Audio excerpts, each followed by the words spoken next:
let's take a look at this blood pressure cuff the brand did send me so that I can try it in my own home. And I'm so glad they did, because I want to start by saying my husband is 6'5" and 300 pounds. And I tried to test this on him last night, and it clearly states what the measurements are. But you know, in my head, I'm like, okay, well, how big is that? Well, he has a pretty big arm, and he was well off the cuff here. This cuff has where it says OK zone, where you want the index to be. When I tried to wrap this around his arm, then he was way over here, and it just simply would not work. So be mindful of the size of the cuff that you are using, and make sure that you're in that index range. Okay, so to start, now the device itself, pretty straightforward, pretty easy. It comes with batteries, so you'll be able to use it right away. You're just going to simply insert these.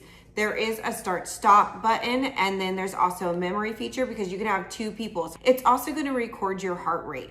Now, again, for the sake of this video, I'm going to go through this process of putting it on my arm, but you should be at a resting state. You want to try to take your blood pressure at the same time every day, and your left arm. So that's not really ideal for me right now. I'm making this, but we're going to go with it. You have the actual cuff itself. Then you have the tubing that you're going to want to run down your arm when you position it, and I will show you. And then you're simply just going to plug it in here. It really could not be any easier for you.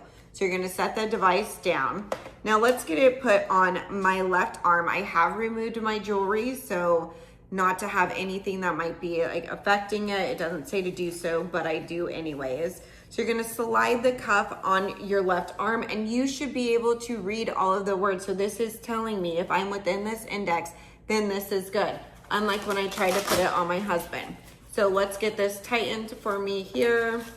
I do have a lot smaller arm than my husband, and I can see I am in the OK zone for my arm. I'm going to wrap it around here and make sure that the tubing is centered going down my artery mark. So it tells you here as well. So I'm in the OK zone, my artery mark is there, and you want this tubing to almost just like flow right down your arm. Okay, so you don't want any kinks in it. Make sure you don't have any there. Now we do have the start stop button right here in the middle. So let's go ahead and get it done. Again, I can't talk during this, or I should not, and my heart rate is probably already gonna be elevated, and my blood pressure just from doing this, but let's give it a go. As I'm pressing start here, I do want to remind you that any point can reach over with your right hand and unfasten this if you feel like this is getting too tight for you, or you simply just kind of have a little bit of anxiety around having your blood pressure taken with the cuff tightening like I do. So we're just going to sit here for a minute. You can see that my arm is getting a tight pressure around it. Okay, that is it, easy peasy. Okay, I'm at 138/94 because we were talking. Normally it is not that high. I took it last night while I was not recording this, and we were good. So we're just going to simply unfasten it right now and just slide it off. And then I would definitely even keep the box, because it's a great way to store it back in. Make sure you know you're not kinking the hose, the tubing, when you store it back away, and remember to turn it off. What a great, easy device to use on yourself at home, so you don't have that white coat anxiety, or you're not able to get into the doctor. You can monitor it daily.